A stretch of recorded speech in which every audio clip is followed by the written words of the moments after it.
एक bond yield curve क्या होता है? एक कर्व बिटवीन बॉन्ड्स एंड उनकी यील्ड्स। बट कैसे बॉन्ड्स? ऐसे बॉन्ड्स जो डिफरेंट मैच्योरिटी पीरियड के हैं बट सेम क्रेडिट क्वालिटी के हैं। सेम क्रेडिट क्वालिटी मतलब कि उनके रीपेमेंट का लाइक्लीहुड मोर और लेस सेम है।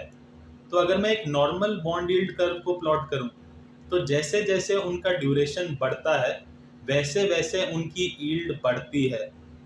बट ऐसा क्यों?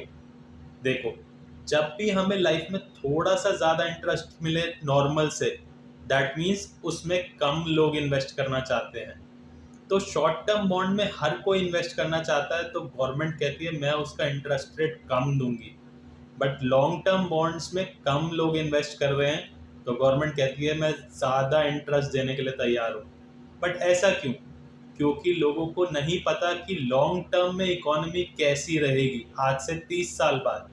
बट लोगों को ये पता है कि शॉर्ट टर्म में economy is doing good. That means a normal bond yield curve indicates economic expansion in the shorter duration. अब यही कर्व अगर इन्वर्ट हो जाता है, that is a inverted bond yield curve. That means bonds की duration जैसे जैसे बढ़ती है वैसे वैसे उनकी यील्ड कम हो जाती है। बट ऐसा क्यों? क्योंकि लॉन्ग टर्म बॉन्ड्स लोग खरीदना चाहते हैं बट शॉर्ट टर्म बॉन्ड्स लोग नहीं खरीदना चाहते। तो लॉन्ग टर्म बॉन्ड्स हर कोई खरीद रहा है, तो गवर्नमेंट कहती है मैं उसके यील्ड्स कम दूंगी।